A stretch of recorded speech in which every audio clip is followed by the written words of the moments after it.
Hello friends and welcome all of you to Jagriti online classes. मैं लोकेश योगेशिया, आपका physics mentor, एक बार फिर से आप सभी का हार्दिक स्वागत करता हूं जागृति क्लासेस की online lecture physics lecture series में। तो गाइज, लास्ट क्लास में हम बात कर रहे थे इलेक्ट्रिक पोटेंशियल पर और हमने देखा था, डेरिवेशन किया था electric potential due to a point charge, जिसकी वैल्यू आई थी हमारे पास में k/r और उसका एक ग्राफ भी देखा था हमने, पोटेंशियल का ग्राफ देखा था विद रिलेशन टू डिस्टेंस, ठीक है, जो कि कुछ हाइपरबॉलिक ग्राफ या इनवर्स प्रोपोर्शनल ग्राफ बनता है। चलिए उसी सीक्वेंस में आज हम बात करते हैं। देखिए, electric potential due to at a point due to system of charges, due to system of point charges, electric potential at a point due to system of charges। देखिए, अगर एक सिंगल चार्ज हो, उसकी वजह से अगर इलेक्ट्रिक फील्ड के किसी पॉइंट पर इलेक्ट्रिक पोटेंशियल हमें फाइंड करना हो, तो वो पोटेंशियल हमारे पास में आता है k/r। इसी तरह से देखिए, सपोज करें इस तरह से, ये आपका एक कोऑर्डिनेट सिस्टम है और यहां पर नंबर ऑफ चार्जेस जो हैं वो रिलाई कर रहे हैं q0, q1, -q2, -q3। Clear? हाँ, सपोज कर लीजिए ये 4 चार्जेस का सिस्टम है और यहां पर इसके बीच में एक पॉइंट है, पॉइंट P। ये पॉइंट इस तरह से है कि ये इन चारों चार्ज इसकी इलेक्ट्रिक फील्ड में आ रहा है, तो इलेक्ट्रिक पोटेंशियल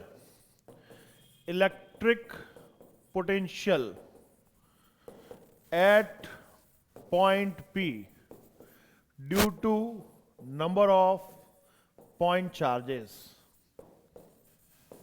क्या हो जाएगा? Electric potential at point P due to number of point charges, ये सारे नंबर ऑफ पॉइंट चार्जेस हैं। इनकी वजह से इस पर्टिकुलर पॉइंट पर अगर इलेक्ट्रिक पोटेंशियल फाइंड करना है तो यहां पर हमें क्या करना पड़ेगा? देखिए दोबारा से, यहां पर इलेक्ट्रिक पोटेंशियल कैसे आएगा आपके पास? V, as V is a scalar physical quantity. हमने एक बात कर रखी है कि इलेक्ट्रिक पोटेंशियल जो है वो स्केलर फिजिकल क्वांटिटी होता है, तो यहां पर इंडिविजुअल पोटेंशियल फाइंड करेंगे हम। Q0 से सपोज कर लीजिए पॉइंट P की डिस्टेंस है R0, Q1 से पॉइंट P की डिस्टेंस R1, Q2 से पॉइंट P की डिस्टेंस R2 एंड Q3 से पॉइंट P की distance R3। Let us assume now as electric potential is a scalar physical quantity, electric potential एक scalar physical quantity, तो यहां पर क्या करना है? इंडिविजुअल चार्ज की वजह से पॉइंट P पर इलेक्ट्रिक पोटेंशियल कैलकुलेट करना है आपको। V0, V1, V2, V3 and V4, 3 तक ही है, चलिए कोई नहीं, 3 तक ही है। इस तरह से individual electric potential, individual charge की वजह से P पॉइंट पर पोटेंशियल कैलकुलेट करना है और इन सभी पोटेंशियल्स का क्या कर देना है आपको? अलजेब्रिक सम। गाइस देखिए, यहां पर वेक्टर सम नहीं होगा बेटा, यहां पर जो सम होगा वो कौन सा सम होगा? अलजेब्रिक सम होगा, क्योंकि vector sum vector physical quantities को ऐड करने के लिए किया जाता है, बट हमारा जो इलेक्ट्रिक पोटेंशियल होता है किसी पॉइंट पर वो एक स्केलर फिजिकल क्वांटिटी है। स्केलर फिजिकल क्वांटिटी होने की वजह से यहां पर जो नेट पोटेंशियल होगा वो क्या होगा? Algebraic sum of all the individual potentials at point P, जो कि क्या क्या हो जाएंगे? देखिए, अब अगर हमें इंडिविजुअल पोटेंशियल कैलकुलेट कर रहा हूं तो आपको यहां पर potential according to sign calculate करने हैं। देखिए, Q आपका Q0 पॉजिटिव है तो यहां पर पोटेंशियल हो जाएगा kQ0/R0। सॉरी, Q1 आपका अगेन पॉजिटिव है, kQ1/R1।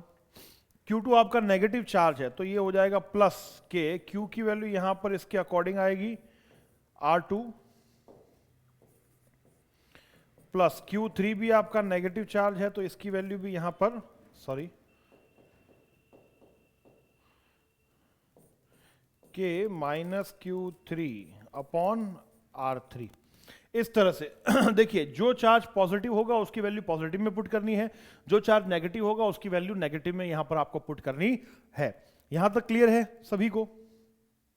आई होप यहां तक बात समझ आ रही होगी। देखिए तो यहां पर क्या होगा, अगर मैं इसको आगे फर्दर सॉल्व करता हूं तो ये बन जाएगा KQ0 upon R0 plus KQ1 upon R1 minus of KQ2 upon R2 minus of KQ3 upon R3। ये आपका नेट इलेक्ट्रिक पोटेंशियल हो जाएगा। ये क्या हो जाएगा, net electric potential due to number of charges, electric potential due to number of charges, KQ upon R0 plus KQ1 upon R1 minus KQ2 upon R2 minus KQ3 upon R3। ऐसा क्यों कर रहे हैं, क्योंकि Q2 और Q3 जो है वो यहां पर नेगेटिव चार्जेस हैं। इज इट क्लियर, Q2 और Q3 यहां पर क्या है, नेगेटिव चार्जेस हैं, देख सकते हैं आप। क्लियर, तो it is clear to all. Okay, next आगे बढ़ा जाए।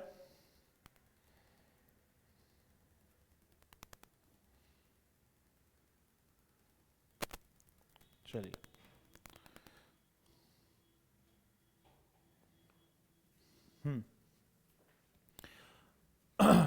देखिए तो ये हमारे पास में हो गया। देखिए potential due to number of charges. अब इसी की एप्लीकेशन हम देखते हैं। यहां पे हेडिंग लगाते हैं electric potential due to,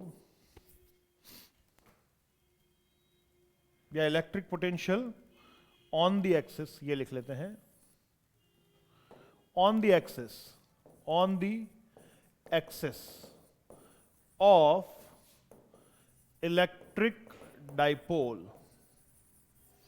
electric potential on the axis of electric dipole, electric potential on the axis of electric dipole. देखिए इलेक्ट्रिक डाइपोल क्या होता है, सिस्टम ऑफ चार्जेस होता है, दो चार्जेस का एक सिस्टम होता है।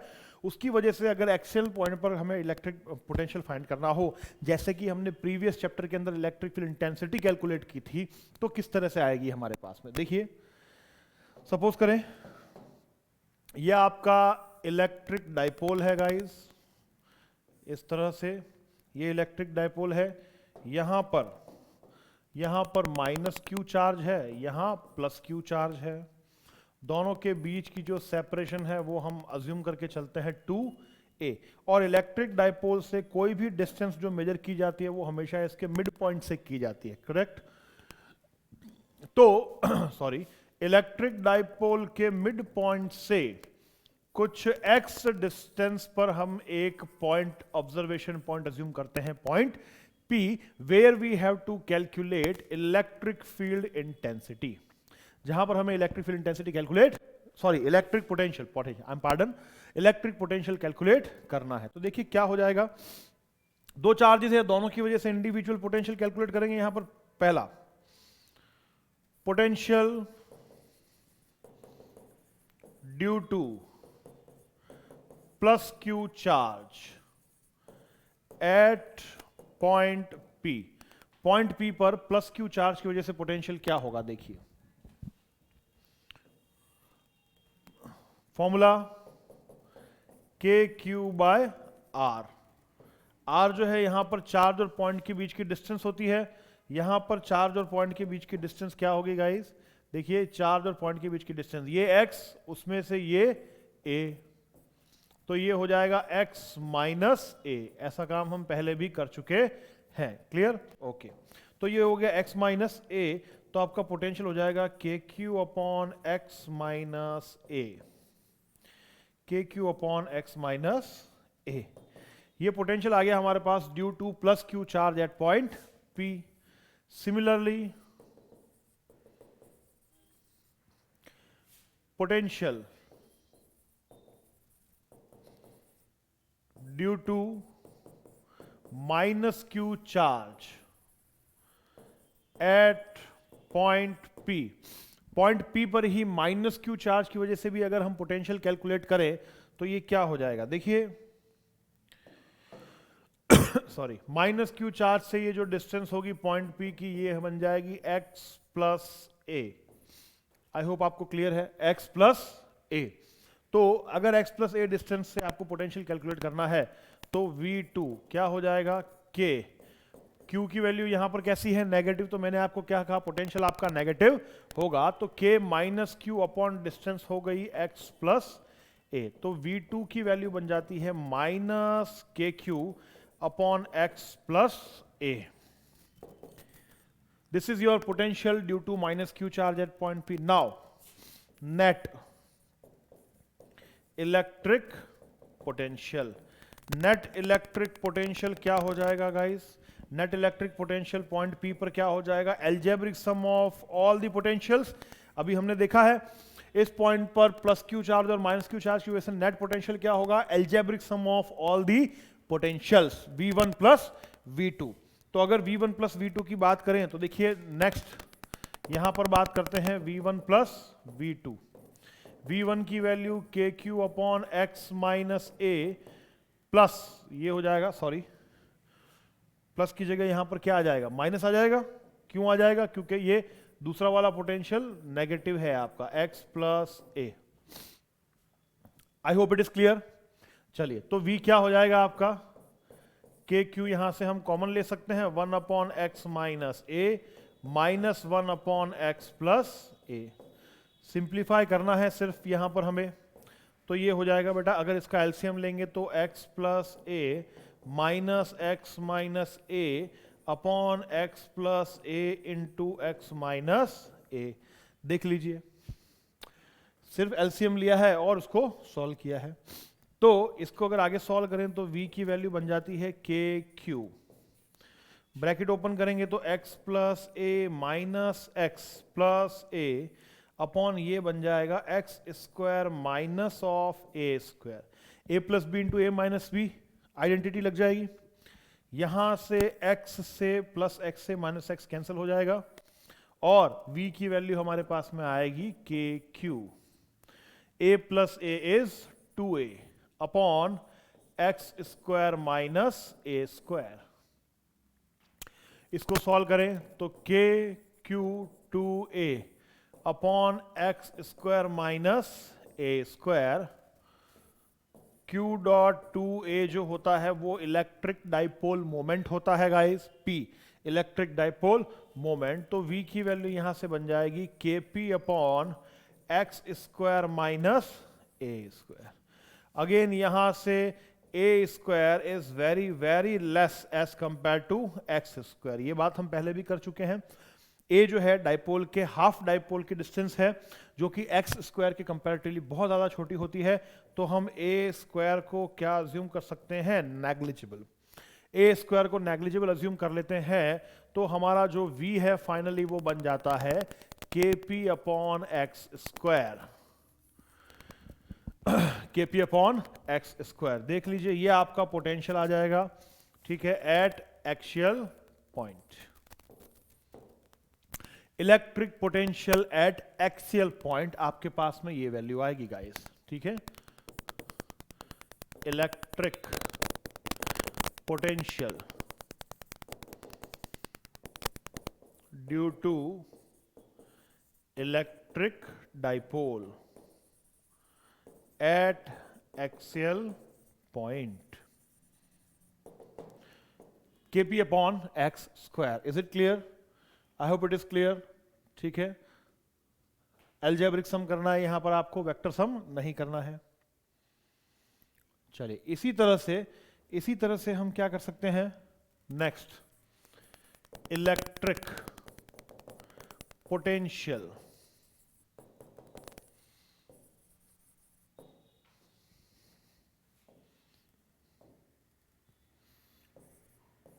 Due to electric dipole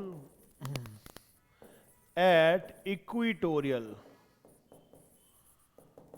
point पर भी देखा जा सकता है। Electric potential due to electric dipole at equatorial point, देखिए क्या हो जाएगा। सपोज ये हमारा इलेक्ट्रिक डाइपोल है,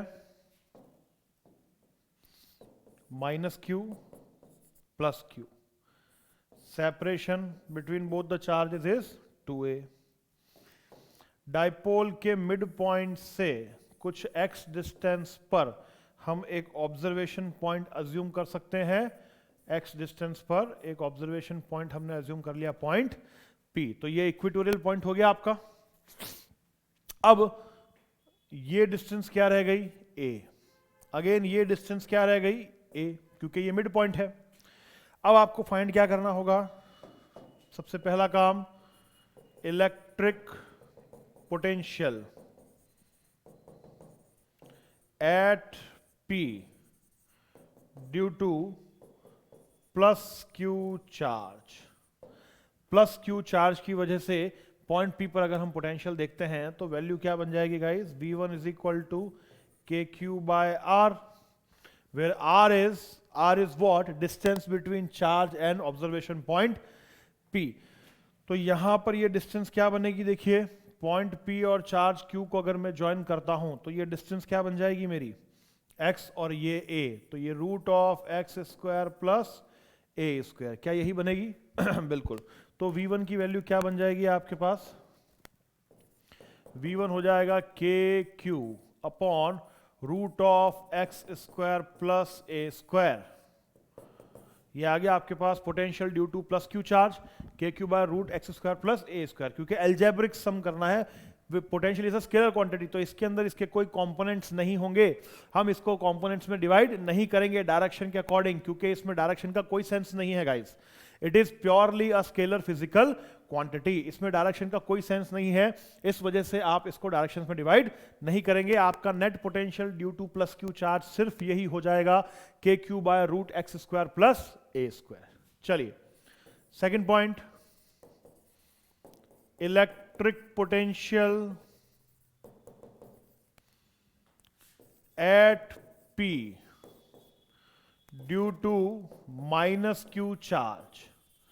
अब अगर हम माइनस क्यू चार्ज की बात करें तो माइनस क्यू चार्ज से ये डिस्टेंस दोबारा हमारे पास में सेम आएगी, root x square plus a square, distance ये सेम आएगी। तो ये क्या हो जाएगा, V2 is equal to minus KQ root of x square plus a square. Equation second, electric potential at P due to minus Q charge. तो net potential at P क्या हो जाएगा, net electric potential at point P। Net electric potential at point P क्या हो जाएगा, देखिए V is equals to V1 plus V2।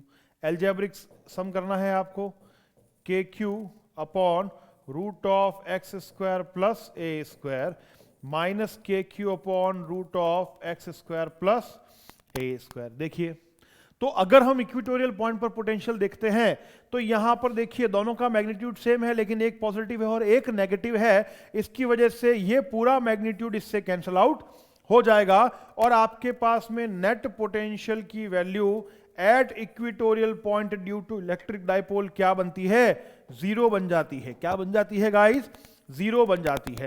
तो आप कहेंगे कि सर जीरो बन जाती है तो हम ये क्यों कर रहे हैं, हम ये डेरिवेशन क्यों कर रहे हैं, क्योंकि इस पर एक बहुत इंपॉर्टेंट कॉन्सेप्चुअल क्वेश्चन पूछा जाता है। At what point inside the electric field, किसी इलेक्ट्रिक फील्ड के अंदर किस पॉइंट पर, at what point electric field intensity not be zero but electric potential be zero. किस पॉइंट पर इलेक्ट्रिक फील्ड के अंदर, किस पॉइंट पर इलेक्ट्रिक फील्ड इंटेंसिटी तो जीरो नहीं आती, लेकिन इलेक्ट्रिक पोटेंशियल की वैल्यू उसी पॉइंट पर जीरो मिलती है। तो वो पॉइंट हो जाएगा आपका equatorial point of electric dipole.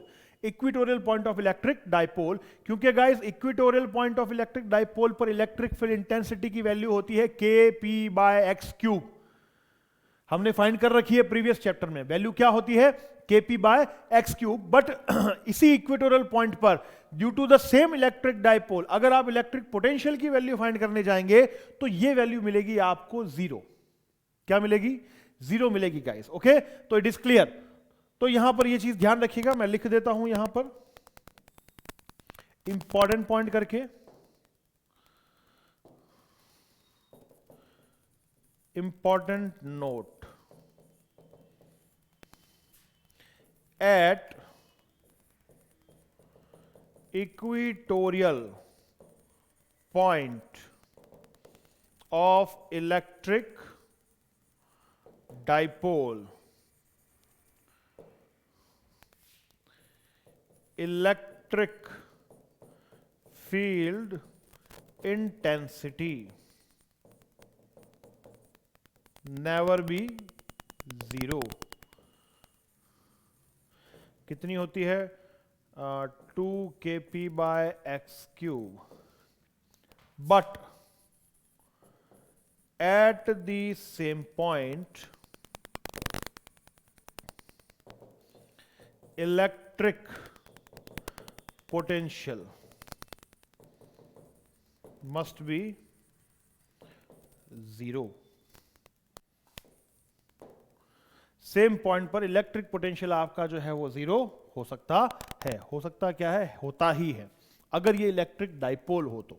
बिल्कुल 100%। At equatorial point of electric dipole electric field intensity never be zero. कितनी होगी? 2 kp by x cube. Sorry not 2 kp, it's only kp, it's only kp by x cube, but at the same point electric potential must be zero. इसी point पर electric potential की value zero हो जाएगी guys, देख लीजिए। I hope ये clear है आपको, ठीक है। तो इलेक्ट्रिक डाइपोल के एक्सियल पॉइंट पर इलेक्ट्रिक पोटेंशियल आता है हमारे पास में kp upon x square. Electric dipole के इक्वेटोरियल पॉइंट पर इलेक्ट्रिक पोटेंशियल हमारे पास आता है जीरो। तो क्या इस एक्सियल पॉइंट और इक्वेटोरियल पॉइंट के बीच में किसी रैंडम पॉइंट पर या किसी रैंडम एंगल पर इलेक्ट्रिक पोटेंशियल कैलकुलेट किया जा सकता है? जी हां, कैलकुलेट किया जा सकता है। हमने इलेक्ट्रिक फील्ड इंटेंसिटी भी कैलकुलेट की थी, ठीक वैसे ही हम क्या करेंगे, इलेक्ट्रिक पोटेंशियल भी यहां पर सेपरेटली कैलकुलेट करेंगे एट एनी रैंडम पॉइंट। देखिए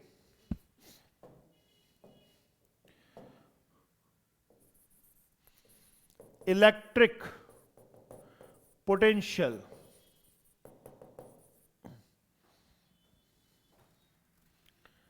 at any point due to electric dipole। ये इंपॉर्टेंट है गाइस, क्योंकि इसकी वजह से एक्सियल और इक्वेटोरियल वाले पॉइंट्स भी प्रूव हो जाएंगे। देखिएगा electric potential at any point due to electric dipole, bracket में लिखिएगा theta greater than 0 degree but less than 90 degree. यहां पर जो एंगल हो रहा होगा पॉइंट का फ्रॉम इलेक्ट्रिक डाइपोल वो ग्रेटर देन 0 डिग्री होगा, बट लेस देन क्या होगा? 90 डिग्रीज। देखिए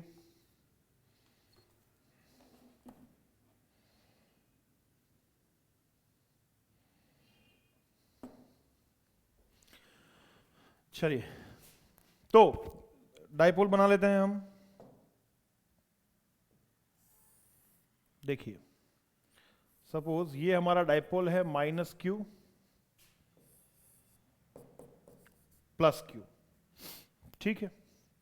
और आपका जो ऑब्जर्वेशन पॉइंट है वो सपोज कीजिए डाइपोल के मिड पॉइंट से कुछ थीटा एंगल पर यहां पर रखा हुआ है।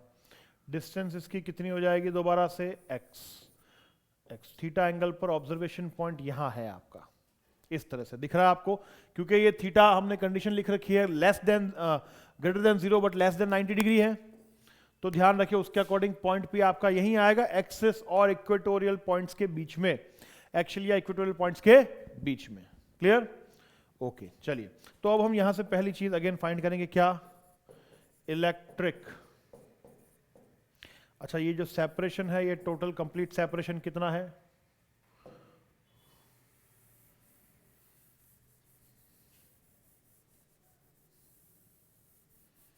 ये टोटल सेपरेशन आपका 2a है। यहीं से स्टार्ट करता हूं मैं, इसको छोड़ देते हैं। पहला, electric potential at P due to plus Q charge. तो उसके लिए देखिए आपको क्या करना पड़ेगा, प्लस Q चार्ज को पॉइंट P से ज्वाइन करना पड़ेगा। प्लस Q चार्ज को पॉइंट P से ज्वाइन करना पड़ेगा, प्लस क्यू चार्ज यहां लिख लेते हैं, इस तरह से ज्वाइन कर लेंगे हम। ज्वाइन कर लेंगे तो इस डिस्टेंस को मैं बोलता हूं R A, R A sorry, randomly हम नाम दे देते हैं आर ए। तो पोटेंशियल की वैल्यू हो जाएगी यहां पर वी ए के क्यू बाय आर ए। ये डिस्टेंस हमें अननोन है, अभी हमें है, ये डिस्टेंस अभी नोन नहीं है, ठीक है। तो हम इसको रैंडम नाम दे देते हैं कुछ R A. Similarly now electric potential at P due to minus Q charge. Minus Q charge की वजह से आपको पोटेंशियल फाइंड करना है। तो माइनस क्यू चार्ज से पॉइंट P को दोबारा हमें क्या करना होगा, इस तरह से ज्वाइन करना होगा, ठीक है ना, क्योंकि ये डिस्टेंस चाहिएगी। इस डिस्टेंस को हम नाम दे देते हैं रैंडम आर बी। ये डिस्टेंस भी हमें अभी अननोन ही है गाइस, ध्यान रखिएगा, ठीक है। चलिए इसको थोड़ा सा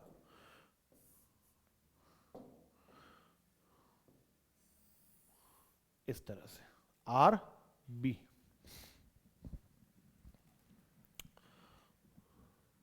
ठीक। नाउ तो वी बी आपका हो जाएगा minus k q upon are b. It is clear, minus k q upon are b, clear है। क्योंकि ये नेगेटिव चार्ज है तो पोटेंशियल नेगेटिव में होगा, और P और Q के बीच की डिस्टेंस यहां पर आर बी है। नेक्स्ट चला जाए आगे। तो net electric potential, net electric potential हमारा हो जाएगा V is equals to v a plus v b. Clear, algebraic sum of both the potentials k q by r A minus k q by r b. क्या यही होगा? बिल्कुल ठीक, यही होगा।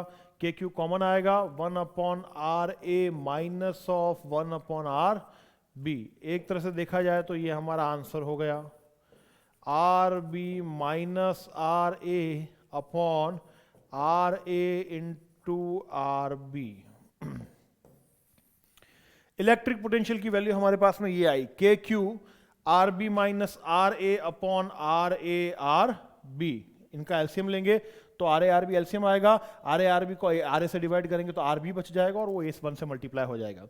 आर ए आर बी का LCM R A R B आएगा, R A R B को आर बी से डिवाइड करेंगे तो आर ए बच जाएगा और इसको हम 1 से मल्टीप्लाई करेंगे तो आर बी आ जाएगा। It is clear, I hope.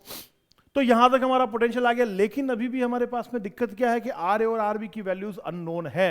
R A और आर बी हमने रैंडमली बोला था, नाम दिया था, एग्जैक्ट वैल्यू थोड़ी ना है ये। तो आर ए और आर बी की वैल्यू यहां पर आपको क्या करनी पड़ेगी, कैलकुलेट करनी पड़ेगी। देखिए किस तरह से कैलकुलेट करेंगे।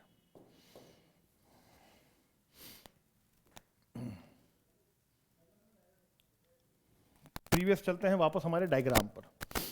तो इन डायग्राम्स को कुछ नाम देते हैं। इस पॉइंट को नाम दे दीजिए ए, इस पॉइंट को नाम दे दीजिए बी, और ये जो आपका मिड पॉइंट है इसे नाम दे दीजिए ओ। क्लियर, ए बी एंड ओ, देख सकते हैं आप। क्लियर, चलिए नाउ अब क्योंकि मुझे आर ए की वैल्यू फाइंड करनी है, तो आर ए की वैल्यू फाइंड करने के लिए आपको क्या करना पड़ेगा, आपको करना पड़ेगा कि एक परपेंडिकुलर बी पॉइंट से एक परपेंडिकुलर प्लॉट करना होगा गाइस ओ पी डिस्टेंस पर। O P plot of perpendicular, perpendicular का मतलब क्या हो गया, 90 डिग्री। प्लॉट ऑफ परपेंडिकुलर, ठीक है, from point B to O P. इसको हम नाम देंगे एम। इस परपेंडिकुलर को हम नाम देंगे क्या, परपेंडिकुलर पॉइंट ऑफ प्रोजेक्शन को, पॉइंट ऑफ प्रोजेक्शन को हम नाम देंगे एम। देख सकते हैं आप। तो दोबारा से मैं यहां पर लिख लेता हूं from triangle O P B, O P B देख लीजिए, ये वाला ट्राइंगल ओ पी बी या बी ओ पी, कुछ भी बोल सकते हैं आप, बी ओ पी भी बोल सकते हैं चाहे। चलिए, फ्रॉम ट्राइंगल BOP, BOP से, ठीक है, BOP से point M is a projection point from B to OP। क्या लिखा है यहां पर? पॉइंट M पॉइंट जो है वो क्या है? It is a projection point from B to OP। ठीक है, पॉइंट B से OP पर एक प्रोजेक्शन डाला गया है। प्रोजेक्शन का मतलब परपेंडिकुलर ही होता है गाइस, प्रोजेक्शन का मतलब होता है परपेंडिकुलर। तो ये वो परपेंडिकुलर पॉइंट या प्रोजेक्शन पॉइंट है। इसको डालने से क्या हो जाएगा? देखिए, अगर मैं यहां से परपेंडिकुलर डाल देता हूं तो ये जो MP डिस्टेंस है, MP डिस्टेंस जो है ये BP डिस्टेंस के सिमिलर हो जाएगी। यहां से देखिए एक लाइन यहां से निकल रही है और एक लाइन यहां से निकल रही है, दोनों की लेंथ अलग अलग है। लेकिन अगर मैं यहां से एक परपेंडिकुलर यहां डाल देता हूं तो ये वाली लेंथ और ये वाली लेंथ लगभग सिमिलर मानी जा सकती है। जी हां, लगभग सिमिलर मानी जा सकती है। सेम नहीं मैं कह रहा हूं, लेकिन नियरली सिमिलर। दो अलग अलग डिस्टेंसेस है। अगर हमें यहां से एक परपेंडिकुलर ड्रॉ कर देता हूं, इसके ऊपर ठीक है एक पैरेलल परपेंडिकुलर डाल देता हूं, तो फिर ये और ये डिस्टेंसेस जो है वो क्या मानी जाएंगी? सेम मानी जाएंगी। आपकी ये दोनों फिंगर्स हैं, देखिए ये दोनों फिंगर्स अलग अलग लेंथ की है। इन दोनों को यदि मैं ज्वाइन कर देता हूं तो इसका मतलब इस छोटी वाली फिंगर से बड़ी वाली फिंगर पर एक परपेंडिकुलर डाल दिया गया है। तो परपेंडिकुलर डालने पर ये जो एक्स्ट्रा ऊपर पार्ट बच रहा है आपका, ये क्या है? ये तो अलग है, उसके अलावा ये दोनों क्या है? सेम। उसके अलावा ये दोनों क्या है? सेम। बात समझ में आ रही है? फिर तो इस तरह से परपेंडिकुलर डालने के कह सकता हूं यहां पर, ध्यान दीजिएगा, therefore BP distance is similar to MP। यहां पर BP डिस्टेंस जो है वो सिमिलर हो गया किसके? MP के।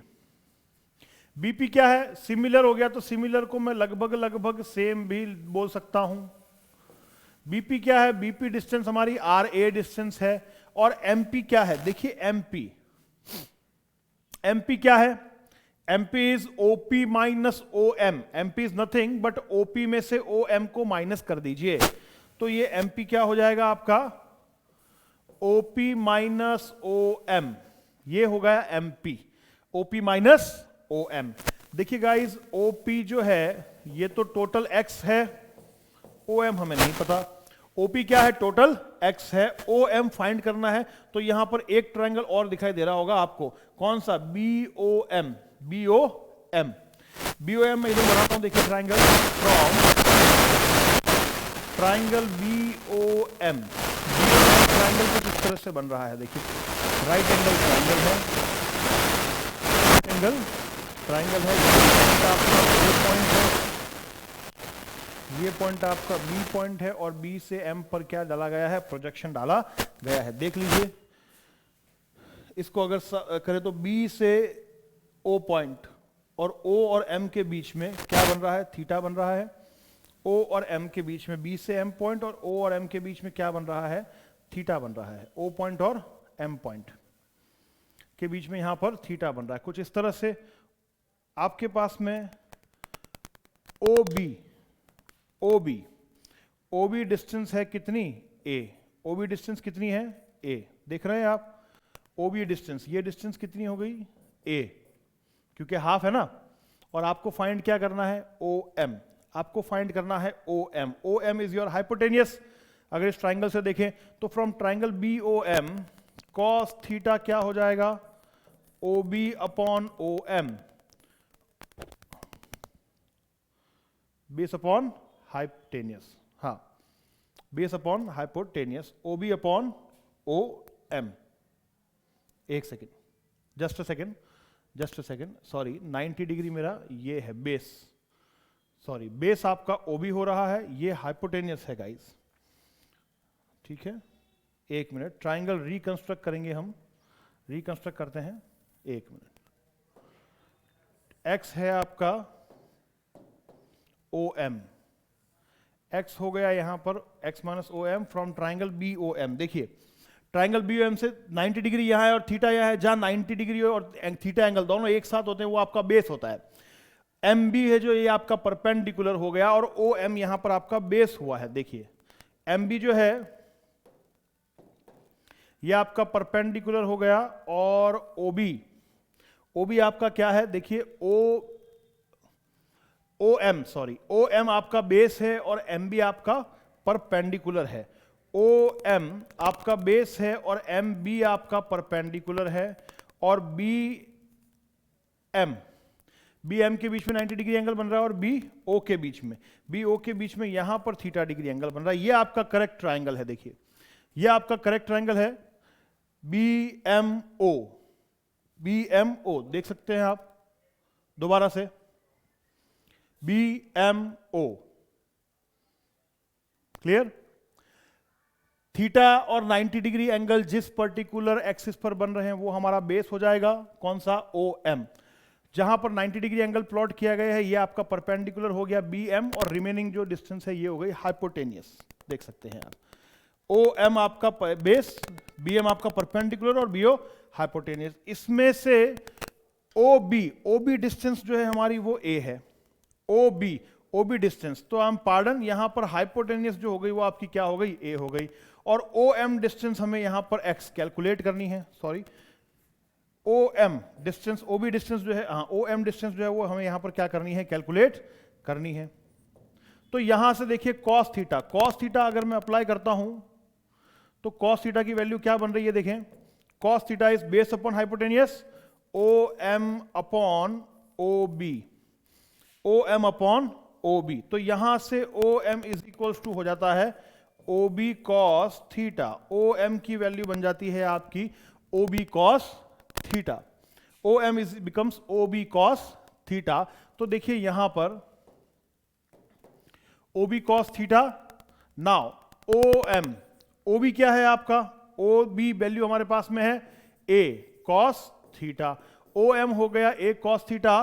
देयरफॉर आर ए की वैल्यू क्या थी, x minus o m, r a की वैल्यू थी एक्स माइनस ओ एम। तो ओ एम की वैल्यू अगर मैं यहां प्लेस कर देता हूं तो ये बन जाता है x minus a cos theta, x minus, इसको हम इक्वेशन 1 दे देते हैं, ये हो गई हमारी equation number 2, x minus a cos theta. देख लीजिए गाइस, ट्राइंगल बीओपी से, ठीक है, एक पॉइंट एम पर एक प्रोजेक्शन डाला गया है, तो बीओएम ट्राइंगल से हम कॉस थीटा कैलकुलेट कर लेंगे। ये आपका बीओएम ट्राइंगल है, बीओएम, यहां से आप क्या करेंगे, वैल्यू कैलकुलेट करेंगे और आर ए के लिए जो एक्सप्रेशन बना है इसमें ये वैल्यू पुट करेंगे।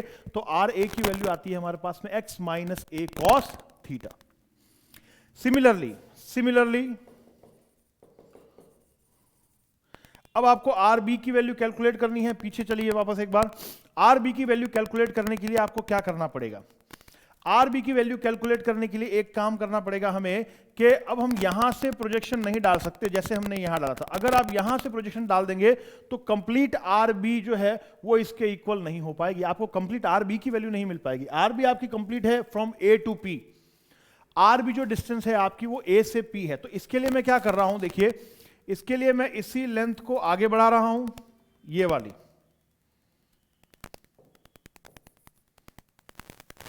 ये वाली जो डिस्टेंस है ब्लैक से ही, इसी को हम क्या करते हैं, आगे एक्सटेंड करते हैं इस तरह से। तो अगर मैं इस डिस्टेंस को पीछे एक्सटेंड करूं तो इस तरह से यहां तक एक्सटेंड हो जाएगी। और अब यहां से मैं क्या करूंगा, एक परपेंडिकुलर ड्रॉ करूंगा गाइस, इसके ऊपर परपेंडिकुलर यहां से ड्रॉ किया जाएगा इसके ऊपर, और इसे नाम दे दिया जाएगा एन। इसे क्या नाम दे दिया जाएगा, एन नाम दे दिया जाएगा। और अगर थीटा की बात की जाए यहां पर, तो ये थीटा है, तो ये वाला एंगल भी दोबारा आपका थीटा ही हो जाएगा।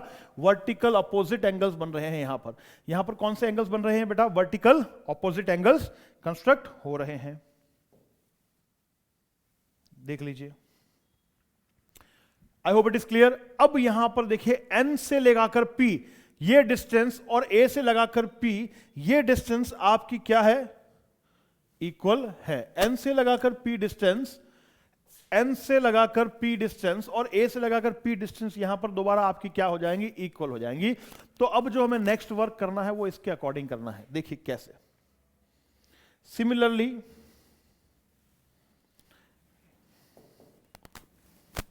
मैं बोल सकता हूं NP is equals to AP, NP is equals to AP. Now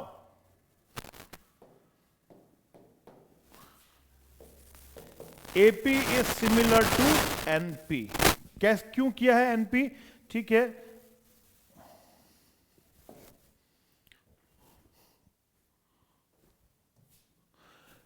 A से हमने N पर क्या डाला है, एक प्रोजेक्शन डाला है. आप OP को पीछे एक्सटेंड करके, OP को पीछे एक्सटेंड करके, clear. N is a projection from point A, ठीक है, ऑन एक्सटेंशन OP. लिख लेते हैं यहां पर. नेक्स्ट ले लेते हैं, as AN is a projection on OP, on extended OP. AN यहां पर क्या है, is a projection on extended OP. तो देखिए यहां पर आपका जो AP है वो सिमिलर हो गया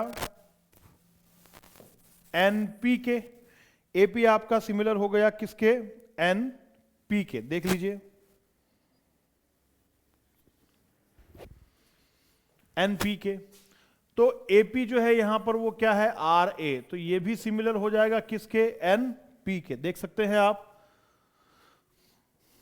AP डिस्टेंस जो है वो RB डिस्टेंस है हमारी, तो ये किसके सिमिलर हो जाएगा, NP के. NP को मैं क्या लिख सकता हूं, NO या ON plus OP. ON plus OP लिखा जा सकता है क्या, बिल्कुल ठीक. NP को लिखा जा सकता है RA is equals to ON plus OP. RA हो जाएगा आपका ON plus OP. Now ON की वैल्यू जो है, सॉरी, ON की वैल्यू हमें नहीं मालूम, लेकिन OP की वैल्यू हम जानते हैं कि X है. देख लीजिए OP की वैल्यू जो है वो X है, और ON की वैल्यू अभी हमें नहीं पता. OP की वैल्यू हमारी यहां पर क्या है, X है, और ON की वैल्यू हमें नहीं पता. ON की वैल्यू फाइंड करने के लिए हम दोबारा क्या करेंगे, ट्राइंगल देखेंगे. AON ट्राइंगल देख रहे हैं आप, यहां पर 90 डिग्री बन रहा है. ट्राइंगल AON जिसमें ON आपका बेस है और AN आपका परपेंडिकुलर. ट्राइंगल ON आपका बेस है. फ्रॉम ट्राइंगल AON जिसमें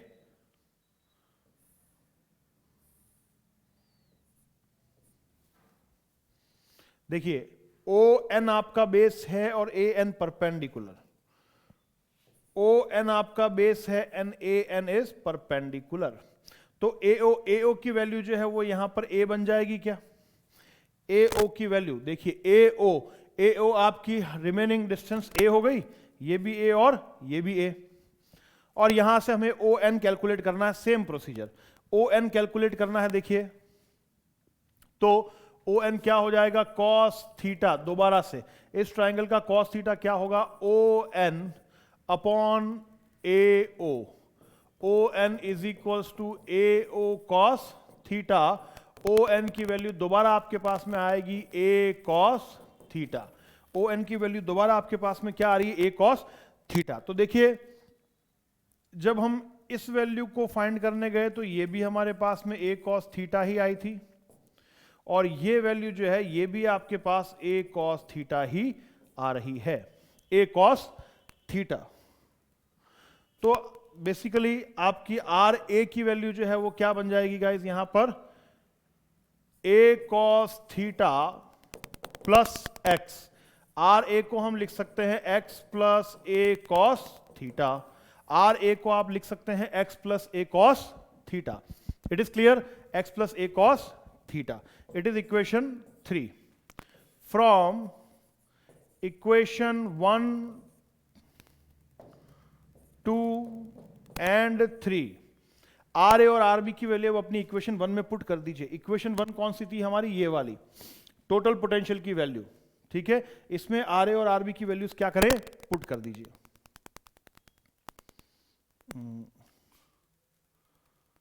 सॉरी, यहां पर पार्डन, इसको हमने आर ए लिख रखा है, इसको हमने आर बी लिख रहा है, ठीक है। ठीक है, तो बड़ी वाली डिस्टेंस, एक मिनट, बड़ी वाली डिस्टेंस को बेटा आर बी से डिनोट करेंगे हम ए पी से, ठीक है। हाँ, जल्दी जल्दी में हमने इसको आर ए लिख लिया है, ये आर ए नहीं है, ए पी डिस्टेंस जो है वो आपकी आर बी ही डिस्टेंस है। Clear, don't get confuse. A P distance जो है वो आपकी आर बी डिस्टेंस है, आर ए डिस्टेंस हम कैलकुलेट कर चुके हैं पहले, सॉरी, ठीक है। ये आर बी डिस्टेंस है ए पी, तो a p are b distance हो गई। आपके पास में आर बी डिस्टेंस की वैल्यू आई x plus a cos theta.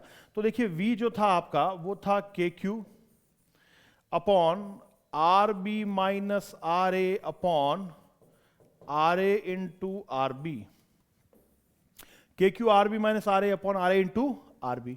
तो v की वैल्यू क्या हो गई, के क्यू, आर बी की वैल्यू पुट कीजिए x plus a cos theta minus x minus a cos theta upon x plus a cos theta into x minus a cos theta.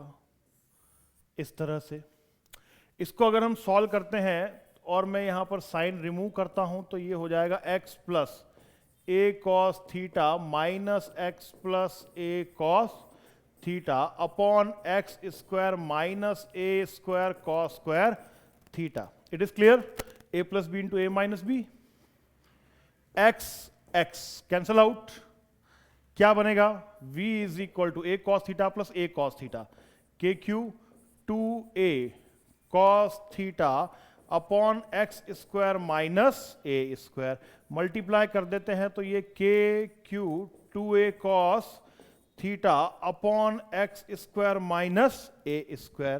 Clear है, q into 2a, देखिए q into 2a आपका p हो जाता है, तो v की value बन जाती है K P cos theta upon x square minus ए square, K P cos theta upon x square minus ए स्क्वायर। पोटेंशियल की वैल्यू ये आ चुकी है आपके पास। थोड़ा सा इसको सिंप्लीफाई करेंगे अगर हम, तो again A square is very very very less than comparative to x square, therefore A square becomes negligible. A square को हम क्या करते हैं, कॉस स्क्वायर थीटा भी है यहां पर,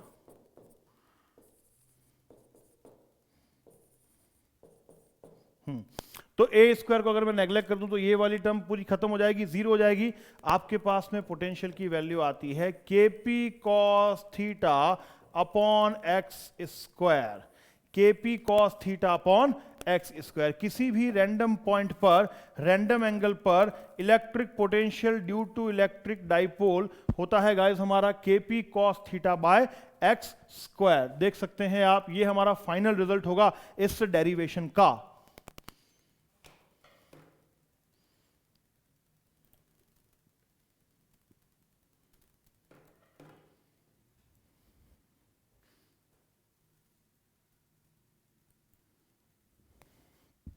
देख लीजिए, it is clear, KP cos theta by X square. अगर मैं इसके स्पेशल केस कंसीडर करूं, देखिए इसी रिलेशन से, ये जो रिलेशन आया है हमारे पास में, इसी से स्पेशल केस की बात करें, special case 1 when theta is 0 degree.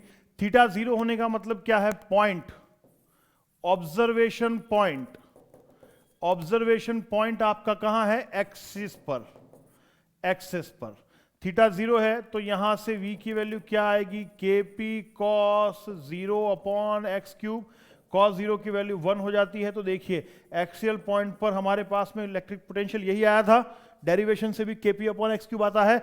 अगर इस वाले रिलेशन से भी अगर हम फाइंड करें थीटा की वैल्यू पुट करके, तो भी वैल्यू सेम आएगी, के P upon x cube. Similarly second case, theta is 90 degree, तो आपका जो ऑब्जर्वेशन पॉइंट होगा, ऑब्जर्वेशन पॉइंट वो कहां होगा, एट इक्वेटर। कहां होगा, इक्वेटर।